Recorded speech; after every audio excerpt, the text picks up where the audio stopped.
Professor Frank Holt from the University of Houston's written a very well-reviewed book, When Money Talks, A History of Coins and Numismatics. And at uni, he does teach a course on coins, but he covers the entire scope of Greek and Roman history and Alexander the Great as well. Frank, welcome. Hello to you.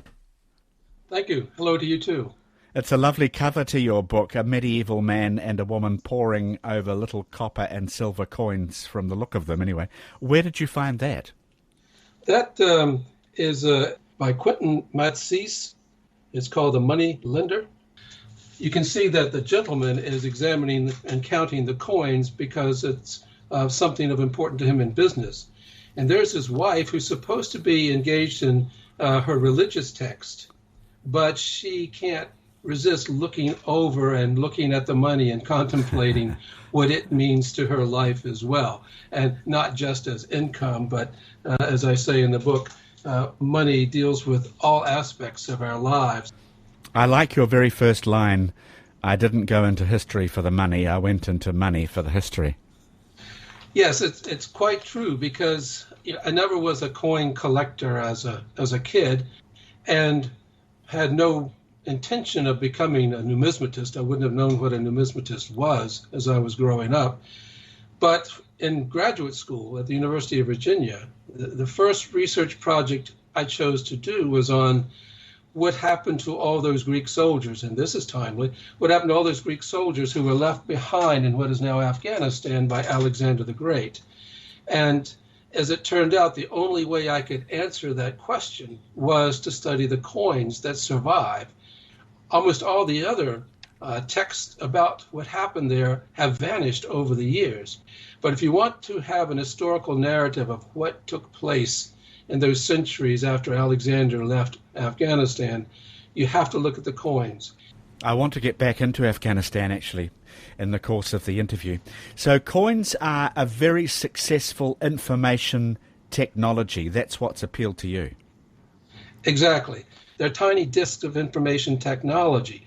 And just as we in the modern world see how much data we can cram onto a single disk, particularly in the ancient world, where coins were the only means of mass communication, they took every piece of that surface of a coin as a valuable page on which to imprint image and text to convey information far and wide to people.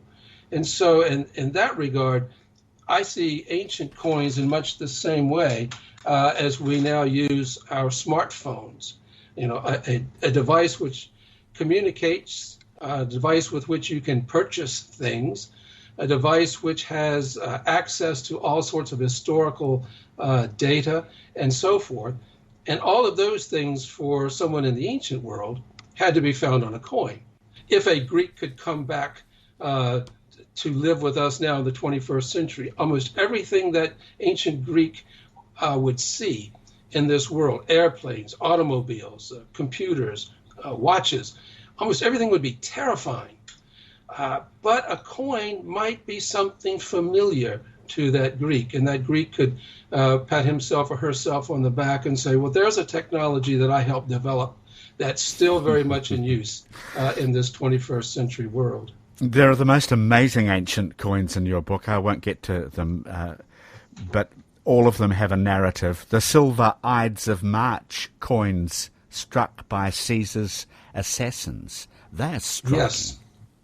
It's an extraordinary thing, because when you think about a group of senators gathering together to assassinate Julius Caesar in 44 BC, and choosing a particular day, the Ides of March, March the 15th, on which to do that, you would think that once that deed was done, you would, in essence, want to hide or bury your association with, a public assassination.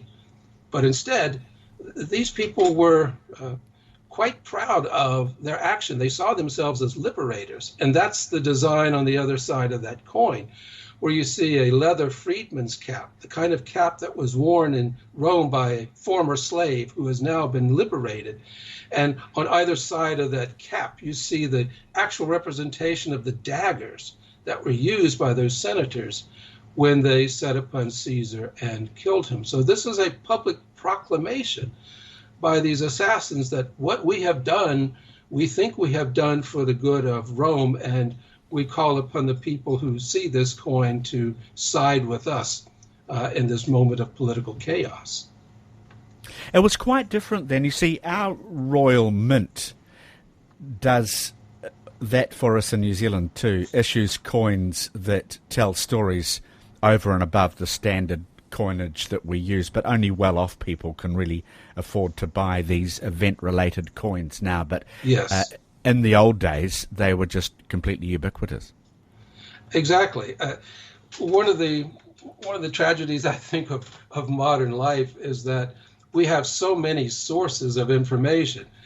I'm glad we have New Zealand radio and things of that type, don't get me wrong, and we have newspapers and we have the internet.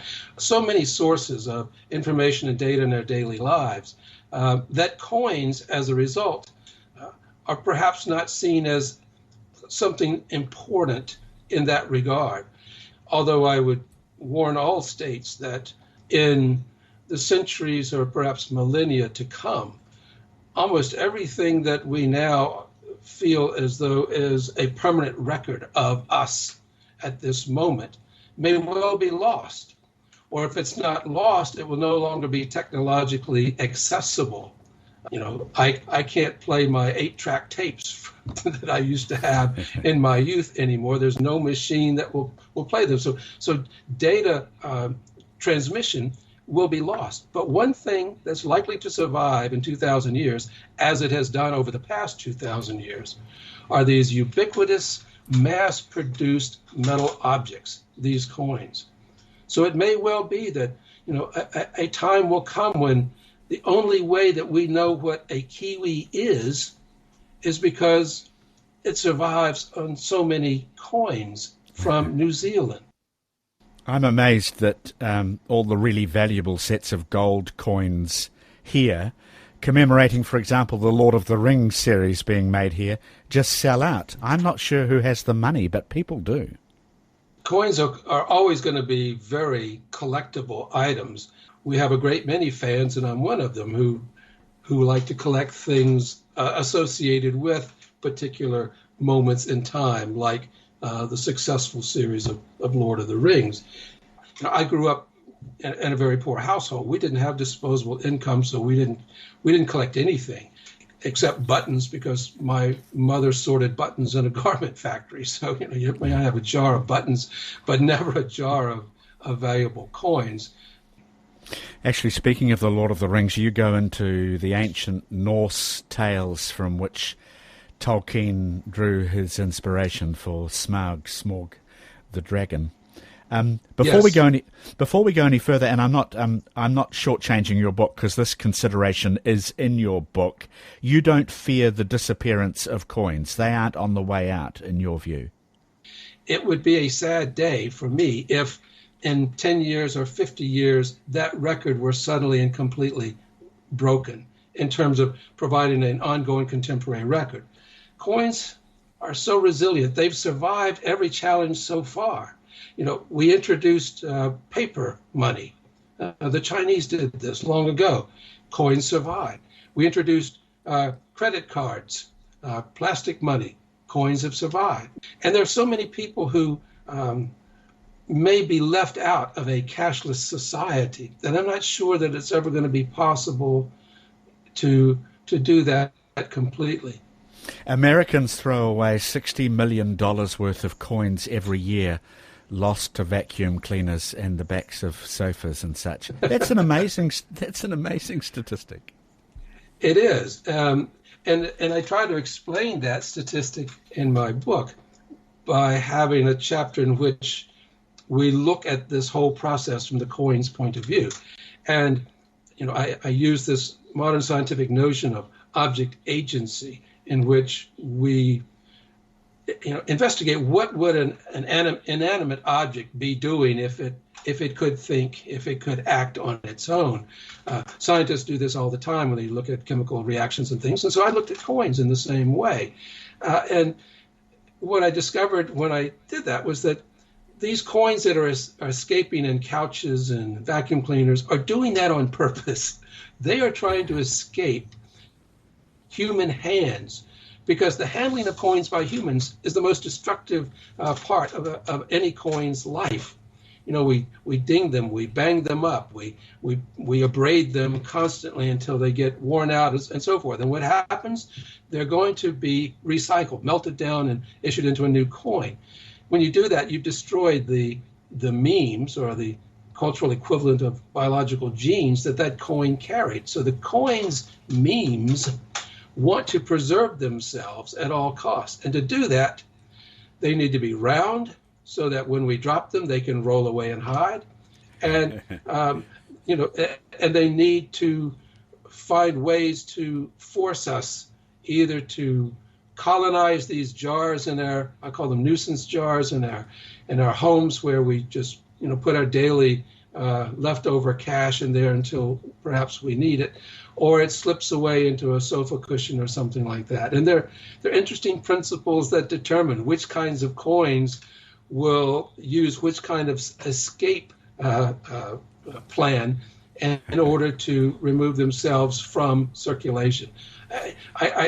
When I show students this idea, and I always, on the first day of class, I bring in a jar of just junk change, and put it on the conference table and say, look, first thing I want you to be able to explain to me is, why are all these coins round in this jar, and why are they in the jar in the first place? And when I explain to them that it's the coins who have done this themselves, they walk away saying, I'll never look at a coin the same way again.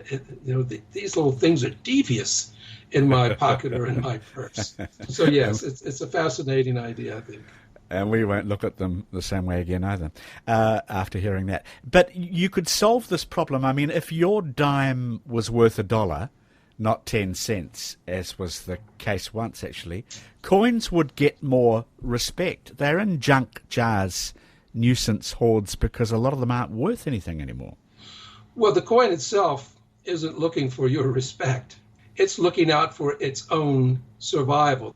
I know that in New Zealand, you dropped your 5-cent coin some time ago, as I recall, because, again, it just didn't serve a good, viable economic purpose anymore. Well, here in the United States, we have the 1-cent coin that exists at the great expense of people who are allegedly, we are rational beings, we people, but we keep producing millions of coins every year, these cents that have no real function in our daily commerce. They are a nuisance to us. They're dangerous. They're made out of zinc, which is particularly harmful if they're swallowed by our pets or our children. And it costs more than a cent to make a cent. Our 1-cent coins are laughing at us as they hide in those sofa cushions, because they've convinced us to keep making them, replicating them in these large numbers. You were able to write that highly regarded biography of Alexander the Great, using coins to quite a large extent. When you wrote Into the Land of Bones about Alexander in Afghanistan 2,300 years ago, you must look at what has happened there now and think, why didn't American leaders study history, Frank? One of the first reviews of the book had said that all military commanders and political leaders ought to be under orders to read this book. I don't claim to be able to prognosticate what's going to happen, but when the United States invaded Afghanistan in 2001, within 2 weeks of our invasion, I was asked to give a public lecture, an archaeology lecture on Alexander. I tried to point out, we're all very optimistic right now. We have heavy firepower going into Afghanistan. We've got leaders who are saying we're going to bomb the Afghans back into the Stone Age. But if you look at Alexander's experience in Afghanistan, you will be somewhat sobered by the prospects that this is going to be a much longer war than you're thinking. In November of 2001, it's going to be a lot more costly in terms of not only military personnel, but non-combatants are going to die in large numbers. There are going to be attacks on our troops by Afghan allies because of changing loyalties and things of that type. And we have to remember that sometimes technology cannot overcome terrain. And so I tried to give a balanced, sobering account of what perhaps lay ahead. I was asked in a recent interview, why don't American presidents do what Alexander did? Well, we can't. Alexander never hesitated to cross borders and attack neighboring territories to hunt down warlords. We don't have the option of whatever we wish, just over the last 20 years, to send troops into Uzbekistan, Tajikistan, Turkmenistan, and except perhaps for occasional attacks such as to kill bin Laden into Pakistan. And the biggest one is Alexander was able to leave 23,500 Greeks permanently in Afghanistan. And I don't think that any of the four presidents who supervised our U.S. war in Afghanistan would ever contemplate forcing 23,500 Americans to permanently settle in that region to try to maintain some stability. Getting back to coins, thank you for that. Yes. There's a photo of you in the book with cacao pods and seeds used as early money, and we think there's not much solidity to a seed pod. And cowrie shells, Micronesian stone money, we think, how would stone money have been attractive? They can't have been short of stones. Were they more markers than what we think of as money early on? Yes. Money is built on a philosophical basis of trust and faith. You know, our word fiduciary comes from the Latin fides, for faith.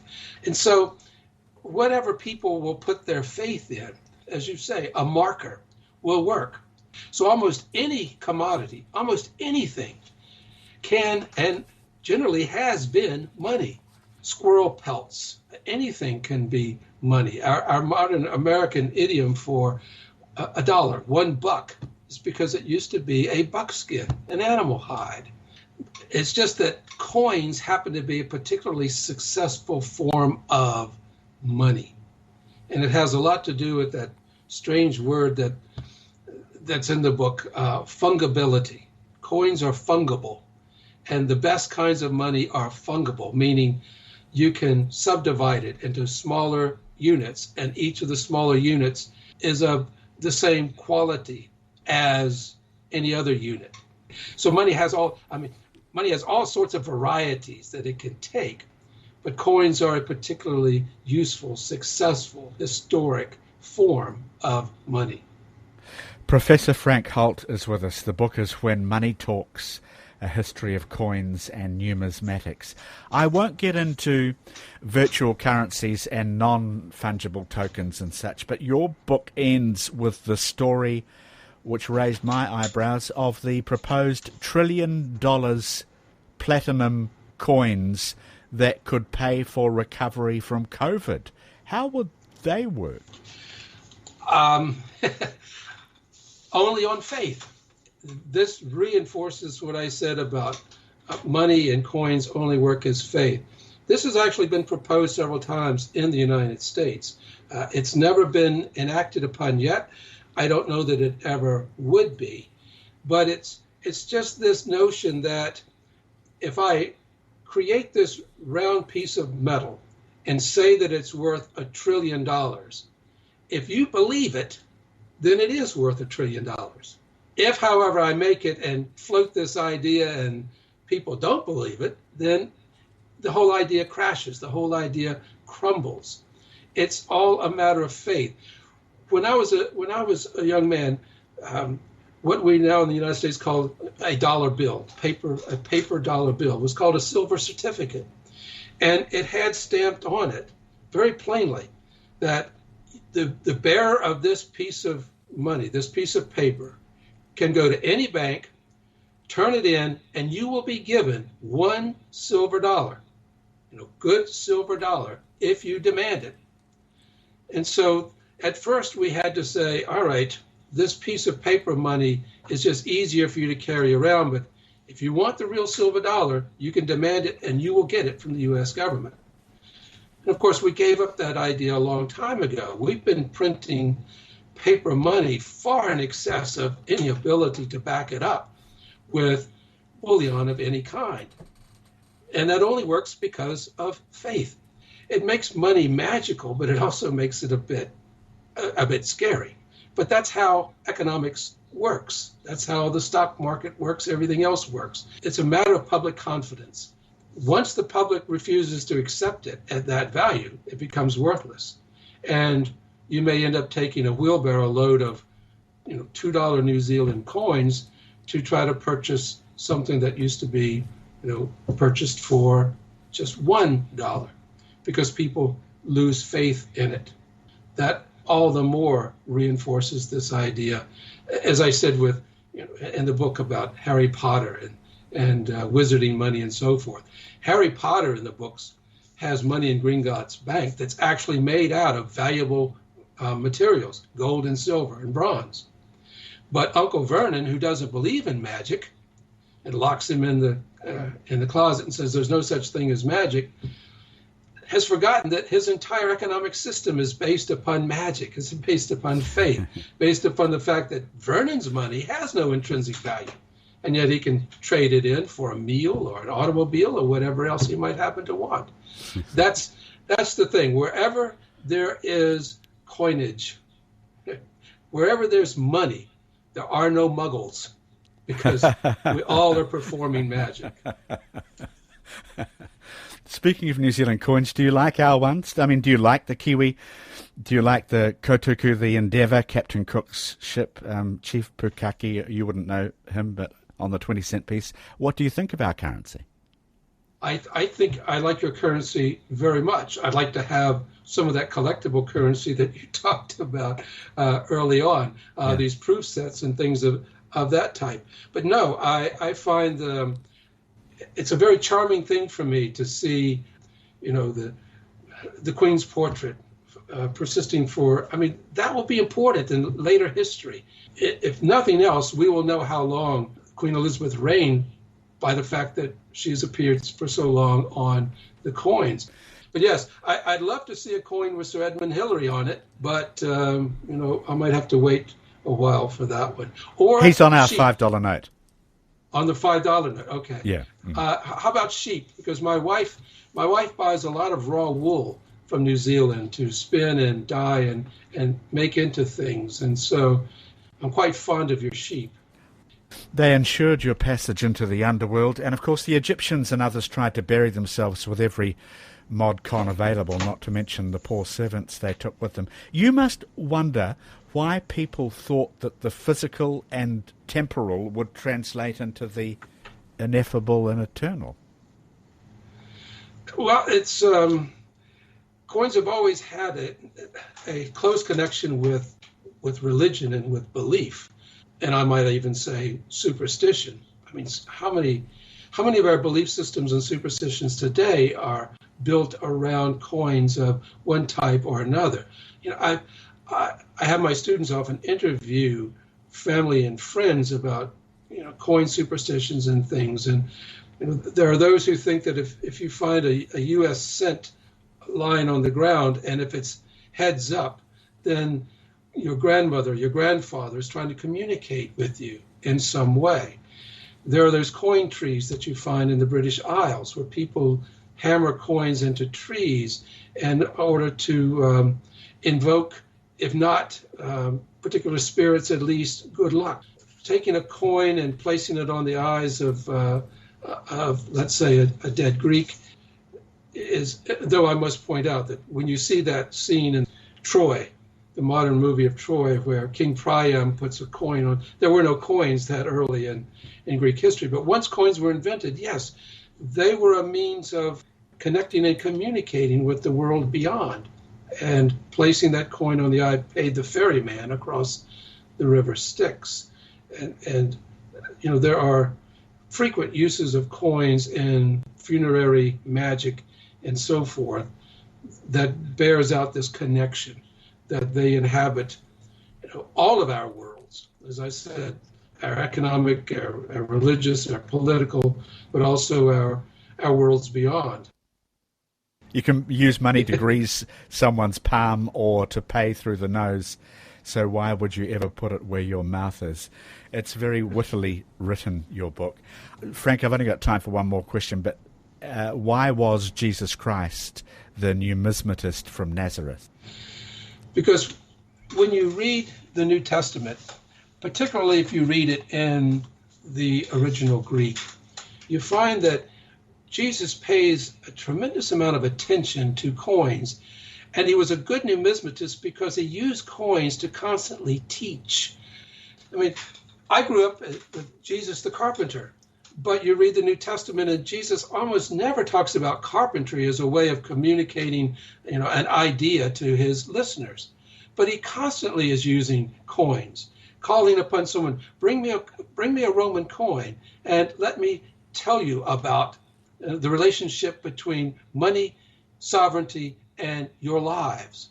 He lived in a world with a very complicated money exchange system, one that everyone had to pay attention to, one that everyone had to know about. And so Jesus, the numismatist, was able to take that common knowledge that he shared with farmers and fishermen and merchants and everyone else. He knew one thing you're all going to know about. You may not know about carpentry. You may not know a lot about fishing, but you all have handled these different kinds of denominations of money, and you know what I mean when I talk about them in this particular way. Jesus was also, I think, an extraordinary numismatist.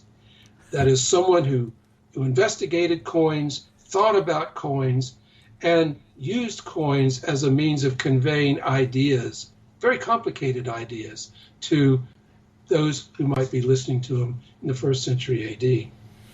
And of course we have the 30 pieces of silver as the ultimate example of misuse or of coins or betrayal of trust, etc. As well. Exactly. Lovely to talk to you. Thank you for giving us so much of your time. Well done on the book, Frank. Thank you, Jim. I appreciate you talking to me, and I wish you all well in New Zealand.